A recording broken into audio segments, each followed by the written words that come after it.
할렐루야, 주님을 찬양합니다. 오늘은 누가복음 16장 1절부터 13절에 이르는 말씀으로 함께하고자 합니다. 제목은 지혜로운 청지기 신앙, 이렇게 잡아봤습니다. 오늘 본문은 2006년도에 제가 전에 있던 그 율법교회에 부임한 지 얼마 되지 않았을 때를 기억하게 하는 그런 내용의 말씀입니다. 당시 교회에 마침 필요했던 봉고차가 갑작스럽게 하늘에서 떨어지듯 알지도 못하는 마사회라고 하는 곳으로부터 주어졌던 것이지요. 제가 본식 공짜를 바라는 사람도 아니고 행운을 찾아다니는 사람도 아니기에 이 같은 일은 저에게 기적처럼 다가왔던 것입니다. 당시 스타렉스 차량 비용으로 현금 1,500만 원이라는 돈이 교회 통장에 들어왔으니 참 놀라운 일 아니겠습니까? 어쨌든 그래서 그런지 믿기지도 않았고 또 이것을 받아서는 안 되겠다, 그런 생각을 하였습니다. 마치 하나님께서 저를 시험하시는 것처럼 느껴졌거든요. 아시겠지만 마사회라고 하는 것은 이 경매를 하는 것 아니겠습니까? 그래서 그 같은 돈이 온전치 못한 돈이다, 그렇게 느껴졌기 때문에 그와 같은 시험으로 생각되었던 것입니다. 그래서 그때 권사님과 집사님들하고 급하게 회의를 열어서는 말씀드렸고, 그때 성도님들이 제 뜻을 다 존중해 주셨습니다. 그렇게 회의가 끝나고 난 다음 날이었는데 새벽에 기도하다가 갑자기 응답처럼 떠오른 본문이 바로 오늘 본문의 말씀이었습니다. 특별히 9절 말씀이었죠. 거기 보면 불의한 재물로 친구를 사귀라. 이 말씀이 제게 그때 다가왔던 것입니다. 그래서 결국 그 차를 교회의 차로 받아들일 수 있게 되었던 것이지요. 왜 제가 끝까지 거절하지 않고 그 마사회 차량을 받아들일 결심을 했는지를 오늘 본문을 통해서 여러분도 확인할 수 있으리라 생각합니다. 오늘 본문의 구성은 먼저 1절에서 8절까지는 비유의 말씀이고 9절에서 13절까지는 예수님이 이 비유에 대한 설명을 하시는 그런 가르침의 부분이라 할 수 있습니다. 이것은 앞서 바리새인과 서기관들에게 이른 세 가지 비유에 이어서 이제는 제자들에게 또한 비유로 이른 말씀인 것입니다. 바리새인과 서기관에게 이르신 말씀은 정말이지 깨닫고 회개하고 돌아서기를 그런 바라는 마음에서 그렇게 전한 말씀이라면, 오늘 말씀은 이미 깨닫고 돌아선 자신의 제자들에게 이 시대에 이 제자들이 맞닥뜨린 세상에 어떤 자세로 살아야 하는가에 대해서 이르신 그런 말씀이라 할 것입니다. 본문 해석이 쉽지는 않지만 우리는 이 비유를 통해서 몇 가지 가르침으로 나누어 생각해 보고자 합니다. 그 첫 번째 주님의 가르침은 지혜롭게 행동하라, 지혜롭게 행동하라는 것입니다. 오늘 비유 본문 1절부터 8절을 다시금 정리해 보자면, 부자에게 한 청지기 종이 있었는데 그가 주인의 소유를 허비한다는 이야기를 들은 것입니다. 그래서 그 청지기를 불러서는 야단을 치고 그 직분을 정리하는 것이죠. 그러자 이 청지기가 그 정리하는 그 짧은 시간에 자신의 살궁리를 찾는 것입니다. 그리고서는 자기 주인에게 빚진 자들을 일일이 불러서는 그 빚을 일정 부분 탕감해 주는 것이죠. 문서의 책임자가 당시 책임자로서 그 문서를 조작을 하는 거죠. 바꿔주니까 아주 감쪽 같은 것이죠. 누구도 발설하지 않는 한 말입니다. 그러니 그 빚을 탕감받은 이들은 어찌됐든 간에 그 청지기에게 감사할 수밖에 없게 되는 것이죠. 그런데 문제는 그 주인이 이 사실 또한 알게 되었습니다. 그리고는 우리가 예상하듯 화를 이제 내는 그런 상황이 아니고 오히려 그 청지기를 칭찬하는 것으로 마무리를 한 것입니다. 아이러니하죠. 왜 화를 내야 마땅한 이 악삭발은 또 다른 이 부정한 행동에, 즉 종의 불의한 일에 있어서 주인은 칭찬을 했는가? 이 성경에서는 8절에 그 대답이 있습니다. 8절에 뭐라고 했습니까? 옳지 않은 청지기가 이를 지혜 있게 하였기 때문에 칭찬하였다라고 하는 것이죠. 즉 오늘 예수님께서 이 비유를 통해 말씀하고자 하시는 바는 청지기의 행동에 있어서 도덕성 여부를 묻고자 하는 것이 아니고 위기에 직면하여 그가 살고자 취했던 그 민첩한 행동에 있는 것입니다.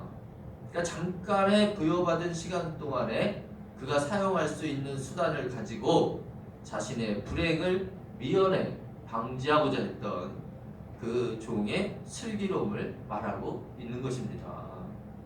다시 말해서 예수님의 눈으로 볼 때도 그 청지기는 분명 불의한 종에 지나지 않습니다. 8절에 옳지 않은 청지기라는 표현을 사용하신 것만 봐도 알 수 있는 것이죠. 다만 자신의 상황에 대한 분명한 인식과 그의 재빠른 처신에 있어서는 아주 특기할 만하다라는 것을 지적하고자 하는 것입니다. 그래서 예수님께서는 이러한 지혜로움을 제자들에게 본받으라 라고 말하기까지 하고 있는 것이죠. 바로 이어지는 구절이 그것을 말씀하고 있는 것입니다. 8절이죠. 이 세대의 아들들이 자기 시대에 있어서는 빛의 아들들보다 더 지혜로움이니라. 마지막 때, 즉 임박한 하나님 나라의 도래를 바라보면서 정말 이 불의한 세대에 자신의 제자들이 지혜롭게 이 땅의 삶을 대처하기를 그런 바라는 마음으로 어쩌면 이 같은 극단적인 예를 들고 있는 것입니다. 예수님께서는 다가오는 박해를 예고하면서 이 같은 마음을 담은 말씀이 다른 성경에서도 기록이 되어 있는데 바로 제가 최근에 많이 말씀드리고 있는 뱀같이 지혜롭고 비둘기같이 순결하라 라고 하는 그런 말씀인 것이죠. 마태복음 10장 16절 말씀입니다. 보라, 내가 너희를 보냄이 양을 이리 가운데로 보낸과 같도다. 그러므로 너희는 뱀같이 지혜롭고 비둘기같이 순결하라. 주님은 제자들의 때가 얼마나 힘들고 어려울 것임을 아셨던 것이죠. 그래서 당시로서도 결코 달갑지 않은 동물인 이 뱀에게까지 비유하며 제자들을 일깨우고자 했던 것입니다. 오죽하면 이 옳지 않은 청지기를 본받으라 라고까지 이같이 비유했겠느냐라는 것입니다. 우리 믿는 자들은 정말이지 이 불의한 세상에 있어서 그 누구보다도 더욱 지혜로워야 할 줄로 믿습니다. 그러므로 성도 여러분, 지혜를 구해야 합니다. 다시 말씀드리지만 뱀처럼 지혜롭고 비둘기처럼 순결하라 이 두 가지 태도가 오늘 이 시대에 우리에게 주어진 과제라 생각하고 더욱 지혜를 구하고 더욱 정결하기 위해 애써야 할 줄로 믿습니다. 하나님의 온전한 지혜가 우리와 함께하기를 간절히 축원합니다. 두 번째는 세상에서 이 같은 지혜를 가지고 우리가 대처하게 될 가장 큰 문제 가운데 하나가 바로 물질에 있다는 것입니다. 오늘 청지기의 비유도 바로 그 부분을 직접 인용하고 있는 것이지요. 이 삶의 전반에 있어서 대표적이라 할 수 있는 재물의 문제인 것입니다. 이 청지기는 재물을 함부로 사용함으로 인해서 그것도 자신의 것도 아닌 주인의 것을 낭비함으로 인해서 이 같은 어려움에 처하게 된 것입니다. 마지막 때에는 이 재물이 우리의 발목을 붙잡게 될지도 모릅니다. 아니 그 어느 것보다도 이제까지 말씀드렸던 바와 같이 제일 큰 유혹이 될 것입니다. 따라서 9절에 직접 이루고 있는 불의의 재물로 친구를 사귀라 하신 말씀처럼 오늘날 우리에게 있어서 주님이 하시는 말씀은 재물을 잘 사용하라 라는 것입니다. 둘째로 함께 나누고자 하는 말씀은 바로 재물을 잘 사용하라. 재물을 잘 사용해야 한다는 것이죠. 이 두 번째 가르침이 바로 오늘 시작할 때 말씀드린 기적과 같이 주어졌던 그 자동차 사건의 직접적인 해답이라 할 수 있는 것입니다. 정말 요즘은 뭐니 해도 머니가 지배하는 세상이라 하겠지요. 늘 말씀드리지만 왜 하나님과 이 재물이 감히 직접 비교 대상이 되었는지 이제는 어느 정도 이해가 될 정도라는 것입니다. 오늘날 세상의 모든 문제가 이 돈하고 연결 안 된 것이 없지요. 세상을 움직이는 힘도 사실상 돈에 있다 할 것입니다. 경제적 요인이 모든 것에 앞서지 않느냐는 것입니다. 정치적 요인, 환경적 요인을 앞서기에 이제 더욱 큰 문제가 되고 있다 할 것이죠. 오늘날 이 코로나 사태를 더 심각하게 만드는 요인도 바로 이 경제적 요인의 문제이지 않겠습니까? 한때는요, 사람들이 이 돈을 얻기 위해 모두 혈안이 되어 있었다고 할 수 있는데, 그래서 부자 되세요, 대박 나세요, 이런 인사가 줄을 이뤘었지요. 그런데 요즘은 자포자기 심정이 더 커진 것 같아요. 이 빈부격차가 점점 더 극대화되면서 이런 현상이 두드러지고 있는 것입니다. 그래서 요즘 한창 논란인 이 갑질 논란과 같은 일도 그 같은 원인 가운데 하나로 오는 그런 현상인 것이죠. 나도 부자가 될 수 있으리라는 그런 꿈이라도 꾸던 시대가 좋았을까요? 누가 돈을 만들었는지 모르겠습니다. 사람이 돈을 만들어 이용하는 게 아니라 돈에 사람이 끌려다니는 그런 세상인 것입니다. 그야말로 돈의 노예가 되고 있는 것이지요. 돈이면 안 되는 게 없고 돈이면 사람 목숨도 파리 목숨에 지나지 않습니다. 오늘날 사건 사고의 중심이 다 돈 때문에 벌어지고 있습니다. 죄악이 관영하는 세상이라는 것입니다. 죄악이 경영하고 있는 세상이라는 것입니다. 이러한 악의 입장에서 선두주의하고 있는 물질이 바로 재물이라는 것입니다. 사탄의 가장 큰 무기가 되고 있는 것이지요. 그러니 이 재물이 불의하다는 것입니다. 좀 더 크게 보면 이 세상이 불의하다는 것입니다.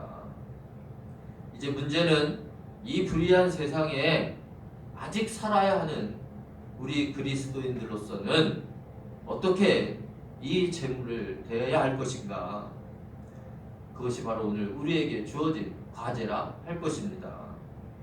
우리도 다 이 재물에 둘러싸여 살고 있는데 이 재물 없이는 살 수 없는데 이 재물을 불의하다며 무조건 배격해야 하는가? 이게 문제라는 것입니다. 그에 대한 대답을 우리 주님은 하고 계신 것이죠. 바로 그 재물로 친구를 사귀라는 것입니다. 9절 말씀이죠. 내가 너희에게 말하노니 불의의 재물로 친구를 사귀라. 그리하면 그 재물이 없어질 때 그들이 너희를 영주할 처소로 영접하리라. 한마디로 불의한 것일지라도 잘 이용해야 한다는 것입니다. 이 청지기도 자신의 살 길을 그 재물을 이용하여 찾았던 것처럼 무조건 불의하다 하여 그 물질 자체를 배격할 것이 아니라 그 재물을 이용하여 영원한 처소 하나님 나라를 구하도록 하라는 것입니다. 다시 말해서 불의한 것일지라도 우리는 하나님 뜻에 따른 하나님 나라를 위한 사용으로 바꾸어야 한다는 것입니다. 아멘. 불의한 물질을 불의한 데 쓴다면 그것보다 더 나쁜 게 어디 있겠습니까? 그래서 여기서의 하나님의 뜻, 하나님의 나라를 구하는 일이 무엇이겠습니까? 정작 중요한 것은 바로 이것이지요. 재물을 어떻게 사용해야 하느냐는 것입니다. 지금까지 누가복음을 통해서 주님이 여러 번에 걸쳐서 표방하고 있는 것이라 할 수 있습니다. 12장에 보면 자신을 위하여 재물을 쌓아두지 말 것을 요청합니다. 하나님이 그날 밤이라도 그 영혼을 걷어가시면 그 쌓아둔 재물이 무슨 소용이 있겠느냐는 것이죠. 그래서 자신의 소유를 팔아 구제하라는 것입니다. 그것이 하늘에 쌓는 보물이 된다는 것입니다. 또한 14장에서도 그랬지요. 잔치를 배설할 때 누구를 초대하라고 합니까? 가난한 자들, 장애인들, 전원자들, 소경 등을 청하라고 하지요. 그에게 갚을 것이 없는 사람들을 긍휼히 여길 그런 대상들을 도우라는 것입니다. 그렇게 하면 그것이 그에게 복이 되어 의인들의 부활 때에 내게 갚음을 받겠다는 것입니다. 또 18장에도 돈 많은 관리가 주님께 영생을 얻으려면 어떻게 해야 합니까? 이렇게 여쭈었다가 그의 재산을 다 팔아 가난한 자들에게 나눠주라고 하죠. 그래야면 하늘에서 보화가 내게 있으리라 라고 말씀하시는 것입니다. 그리고 이제 오늘 본문에 바로 이어지는 여러분 잘 아시는 부자와 나사로의 이야기 19절에서 31절까지의 말씀도 역시 같은 주제를 가진 이야기인 것입니다. 구제하고 나누는 그런 선한 삶, 사랑하는 삶을 살라는 것입니다. 그것이 바로 하나님 나라를 구하는 자들의 몫인 것입니다. 따라서 말씀드린 것처럼 재물은 그 사용에 있어서라도 하나님의 뜻에 따라 가난한 우리의 이웃과 함께하는 삶이 진정 친구를 사귀는 일이요 이웃을 사랑하는 일이고 바로 하늘의 보화를 쌓는 일, 곧 영생을 얻는 길인 것입니다. 우리가 이 땅에 보화를 쌓아서 하늘로 가져갈 수는 없지만 하늘의 보화를 미리 적립할 수는 있다는 것이지요. 바로 사랑으로 함께 나누는 삶이야말로 하늘에 쌓는 보화인 것입니다. 그러므로 성도 여러분, 불의의 재물일지라도 재물이 불의하다 할지라도 그것으로 친구를 사귈 수 있기를 바랍니다. 선한 일을 하라는 말씀입니다. 이제 제가 차를 받기로 결정한 이유를 이해하셨지요. 그것이 설사 이 땅의 불의한 소욕 가운데 얻어진 물질이라 할지라도 그것을 어떻게 사용하느냐가 더 중요하지 않겠느냐는 것입니다. 저도 그 차를 받아서 물론 교회를 위해서도 사용하였지만 마을을 위해서 이장님과 연계해서 마을이 필요한 때마다 그 차를 그렇게 이용하였던 것이지요. 한 가지 간과하지 말 것은 이것은 물질에 대한 우리의 자세에 관한 문제라는 것입니다. 물질 그 자체가 불의하다 이렇게 전제를 두고 말하고 있다는 것이지요. 그것이 얻어지는 데 있어서의 문제는 물질을 얻는 데 있어서의 문제는 이제 다루고 있지 않다는 것입니다. 다시 말씀드리면 그 사용 목적 때문에 벌어들이는 수단의 문제까지 아무 제한이 없다는 식으로 그렇게 받아들여서는 안 된다라는 말씀입니다. 즉 흔히 말하듯이 목적이 옳다면 수단 방법은 아무래도 괜찮다. 그런 뜻의 말씀이 아니라는 것입니다. 이해하셨습니까?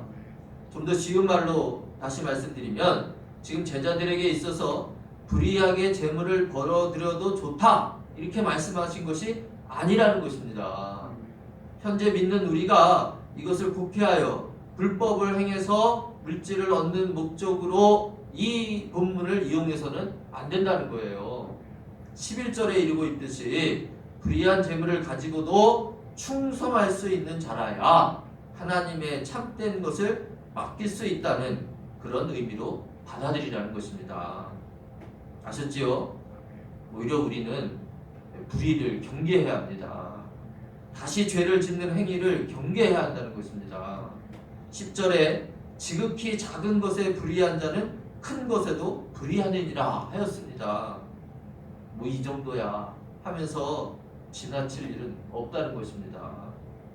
늘 일상 가운데 부딪히는 조그만 불의라 할지라도 쉽게 유혹당하지 않는 그런 저와 여러분이 되시기를 바랍니다. 다시 말씀드리지만 엉뚱하게 오해해서는 안 될 것입니다. 불의하게 재물을 얻어도 된다는 것이 아니고 불의한 재물일지라도 지혜롭게 잘 사용하라는 것입니다. 끝으로 결론이라 할 수 있는 마지막 가르침이신데 13절 말씀이 되겠습니다. 13절입니다. 집 하인이 두 주인을 섬길 수 없나니 혹 이를 미워하고 저를 사랑하거나 혹 이를 중히 여기고 저를 경히 여길 것임이니라.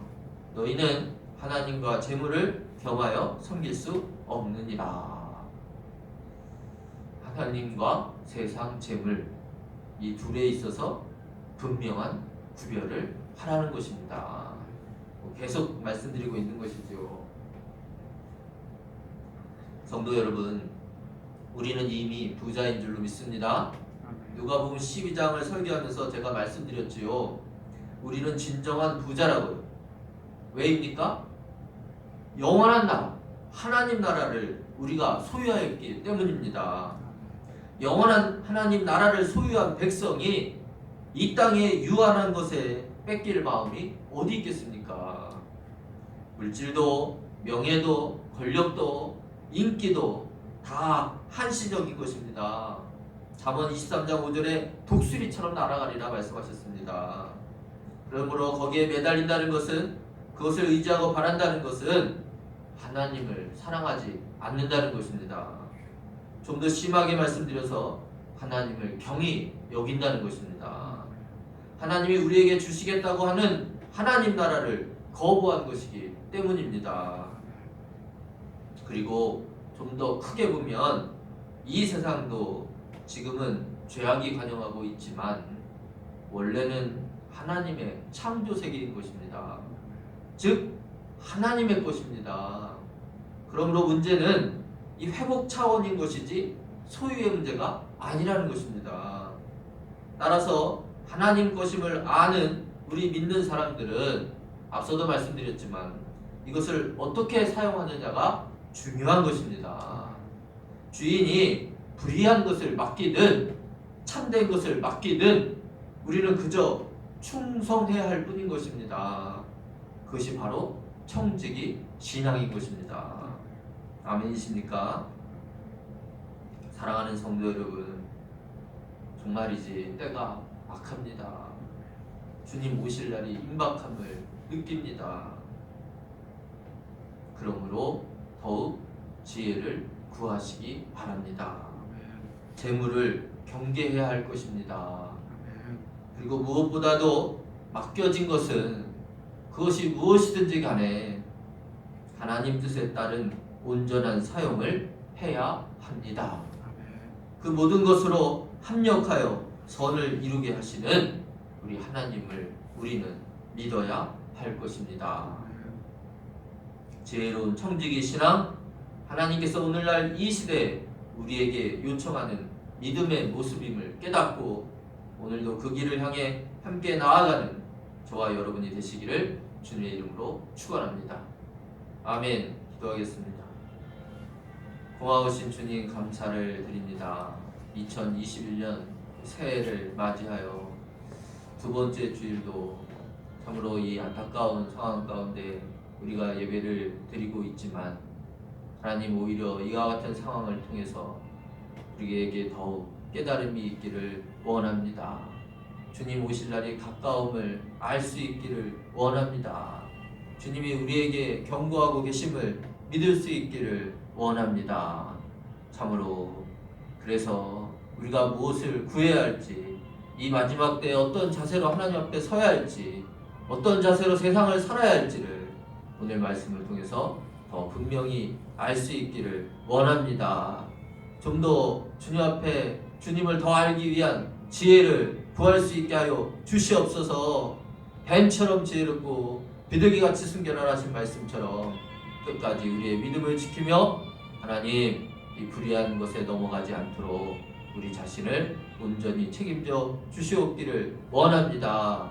진실로 하나님의 뜻 안에서 온전한 청지기로서 이 마지막 때에 주님께 충성하는 그런 믿음의 삶, 온전한 사명을 감당하는 삶, 그것이 우리에게 있기를 원합니다. 그것만이 진실로 우리를 구원하고 온전한 하나님 나라의 입성토록 인도할 것입니다. 이 믿음으로 다시금 주님 앞에 한 걸음 더 나아가고자 하오니 주여 이 위기의 가운데서도 저희를 구원하여 주시옵소서. 함께하여 주실 줄 믿사옵고 거룩하신 예수님 이름으로 기도드립니다. 아멘.